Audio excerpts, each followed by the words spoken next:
بسم اللہ الرحمن الرحیم.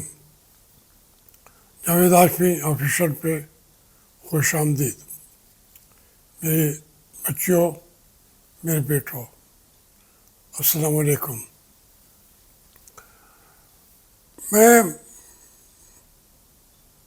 میاں چند ہوں، جو بالکل ہمارا قریب کا گاؤں ہے یا شہر ہے. تو اس میں نے بھی اپنے کیریئر کا آغاز جب کیا تھا تو پہلی تقریر ملتان سے باہر میں نے وہاں خطاب کیا تھا میاں چنوں میں. تو میرے لیے بھی وہ بڑا یادگار لمحہ تھا. میں اس وقت تک تو میری ٹانگیں بھی کانپتی تھیں. آج اسی خطے میں ارشد ندیم کا نام گونج رہا ہے. بڑی خوشی ہوئی ہے. میں وہاں جانا چاہتا تھا تاکہ جا کے اس بچے کو شاباش دوں جس نے پاکستان کا نام بنایا ہے. پھر تھوڑا سا افسوس بھی ہوا کہ ہمارے یہاں کی جو سیاست ہے وہ ہر ایک کو اپنے مقاصد کے لیے استعمال کر لیتی ہے. یعنی ابھی وہ ان کے پر پھڑا رہے ہوتے ہیں تو پھر اس کے مستقبل کو ہماری اسٹیبلشمنٹ اپنے مستقبل کے ساتھ نتھی کر دیتی ہے. اب یہ ایک سیدھا سادہ مسئلہ ہے. مزدور خاندان ہے اور غریبی اس گھر نے دیکھی ہوئی ہے. جیسا پاکستان کے کروڑوں غریب ملکوں میں گھروں میں ہوتا ہے. اب اس میں یہ کئی طریقے استعمال کریں گے. کبھی کہیں گے کہ آپ یہ بات کہیں جو وہ نہ بھی چاہتا ہو تو کروا لیں گے. اس کا فائدہ کیا ہوگا؟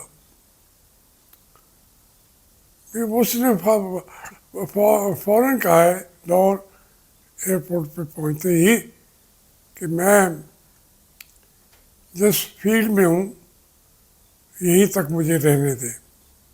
لیکن نہیں، اب وہ اس کے بھائیوں سے کروا رہے ہیں کہ عمران خان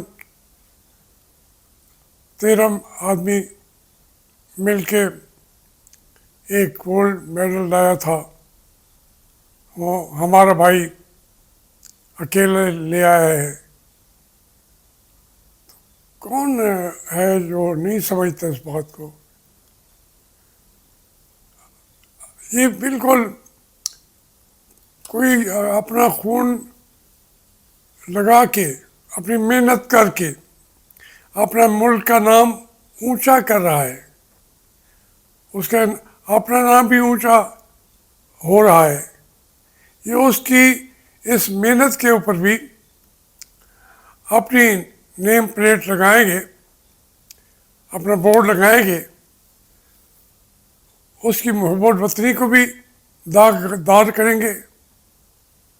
اس غریب کا جو پاکستان کا کے لیے آج ہیرو ہے. میں تو جاننا چاہتا تھا، میں آپ کو بتا رہا ہوں، بڑا دل تھا. کوئی فاصلہ بھی نہیں ہے، ساتھ کا گاؤں ہے، لیکن میں نہیں گیا کہ میرے جانے سے بھی یہ اور زیادہ سیاسی مسئلہ بن جائے گا تو اس کو ہم اسی حد تک رہنے دیں، لیکن نہیں کریں گے، جو چاہیں گے کل کو اس کی شکل بنا دیں گے. تو بہرحال یہ پوری قوم مبارکباد کی مستحق ہے، اور یہ حقیقت ہے کہ اس ایک تھرو نے پورا منظر بدل دیا. پاکستان ہمیں زیادہ طاقتور لگنے لگا، پاکستان ایک پروگریسو ملک لگنے لگا.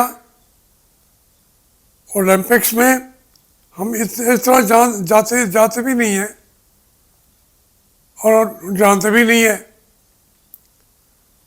سر وہی لوگ، میں تو خیر اس گاؤں میں بھی کیا ہوں جہاں اولمپکس پہلی دفعہ کھیلے گئے تھے یونان میں تو وہاں تک بھی گیا ہوں، لیکن میں عرض کروں کہ لوگوں کو پتہ بھی نہیں ہے کہ اس گولڈ میڈل کی کیا حیثیت اور اہمیت ہے، لیکن اس بچے نے کر لیا ہے تو اس کو ہمیں اپریشیٹ کرنا چاہیے. لیکن دیکھیں نا، اس ایک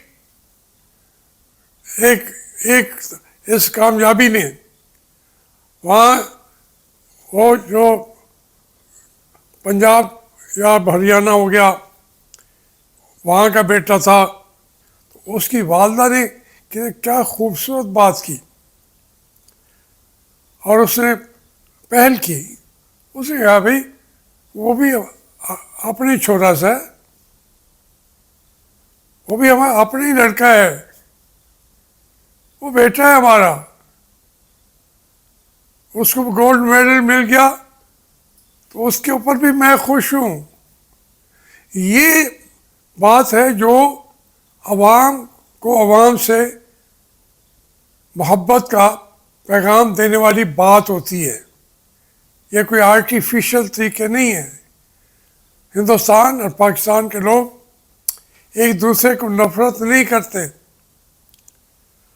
ہماری فوجیں، ہمارے حکمران، ہمارے بیوروکریٹ یہ اس نفرت کو پیدا بھی کرتے ہیں، ہوا بھی دیتے ہیں، اور اس کے مقابلے پہ لیڈرشپیں بھی تیار کرتی ہیں. ورنہ ہم اپنی ترقی کر سکتے ہیں. جب بنا لیا پاکستان ہمارا ہے، ہمارا اپنا ملک ہے، ہندوستان والوں کا ہے، بنگلہ دیشوں کا ہے. وہاں کے لیے بھی جب نظر پڑتی ہے تو اب مجھے وہاں عوامی لیگ والوں کے ساتھ جو ہو رہا ہے، میں آج بھی کہتا ہوں کہ کوئی بہت بڑے وہ محب وطن نہیں ہے. انہوں نے پاکستان کو دولخت کرنے میں ایک آگے جا کے رول پلے کیا، لیکن ساری ذمہ داری اس میں بھی یحییٰ خان پہ میں ڈالتا ہوں. لیکن آج ان کو بھی کیوں مارا جائے؟ وہ بچیاں یونیورسٹیوں میں جو ساتھ پڑھ رہی تھیں، زیادتیاں بھی کی ہوں گی انہوں نے. اسلام نے تو یہ پیغام دیا، جب مکہ کو فتح کیا تو حضور علیہ الصلوۃ والسلام نے کہا کہ میں تمہارے ساتھ کیا سلوک کروں گا. تو انہوں نے وہ ڈرے ہوئے تھے. وہ اس مکے نے کیا نہیں کیا تھا حضور علیہ الصلوۃ والسلام کے ساتھ. آپ نے کہا جاؤ تمہارے لیے معافی ہے، اسلام امن کا مذہب ہے، وہ انتقام نہیں لیتا. اور پھر جو خون کے پیاسے تھے ان کو اپنا بھائی بنا لیا. یہ انسان کی جبلتیں ہیں، پھر ان کی نظریاتی سوچیں ہیں، اس میں تقسیم بھی ہو جائے تو بھی محبت بڑھتی ہے.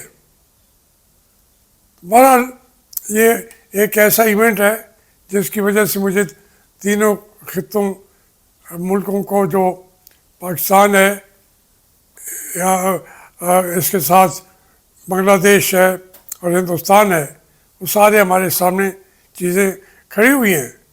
لیکن پھر اگر ہم گھر کو تو دیکھنا پڑے گا نا، ہمارے گھر کے اندر کیا ہو رہا ہے،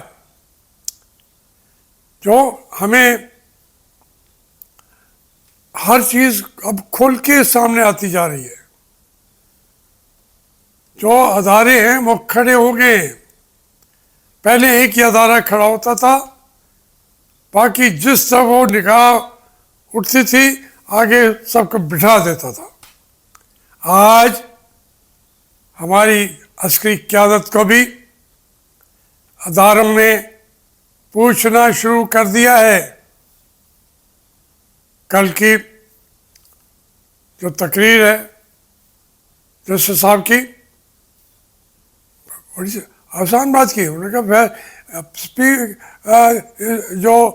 جو ہے جو سپریم کورٹ کا فیصلہ ہے وہ ہو چکا، اب اعتراض ہے تو اس کے لیے آپ سپریم کورٹ میں آئیں، لیکن اس کا تو وہ حتمی ہے، اس کو تو آپ چھیڑ نہیں سکتے. اور اس میں کیا ہوگا؟ اس میں تو سب کے لیے موت نظر آتی ہے کہ اگر انصاف اس طریقے سے ہونے لگا تو پاکستان جو ہے اس میں ہر جو غدار ہے، ہر جو دشمن ہے، ہر جو ملک کو لوٹنے والا ہے، اس کے ساتھ اگر وہ انصاف ہوا تو پھر آئی پی پی والے کدھر جائیں گے، پھر یہ تقریریں کدھر جائیں گی. یہ سوچ لیجئے کہ یہی ایک ٹرننگ پوائنٹ ہے پاکستان کو بنانے کا اور پاکستان کو ہمیشہ کے لیے منتشر کر کے توڑنے کا. ہمارا راستہ پاکستان بنانے والوں کے ساتھ ہونا چاہیے. اسی لیے ہم کہتے ہیں کہ آج کے دن جو سپیچ کی تھی قائد اعظم نے اقلیتوں کے حق میں بھی، اور بار بار کہتے تھے وہ کیا یہاں پہ جو ہے مسلمان پاکستان بننے کے بعد مسلمان رہے گا، عیسائی رہے گا، ہندو رہے گا، لیکن سب سے پہلے پاکستانی ہوگا. آئیے اگست کے اس دن مادر ملت کا آج دن مناتے ہوئے یہ عہد کریں کہ ہم سب متحد ہو کر پاکستان کو امن و آشتی کا گھر بنائیں گے اور اس کو دنیا کی ترقی یافتہ مطمئن قوموں کے اندر سامنے کھڑا کریں گے. شکریہ.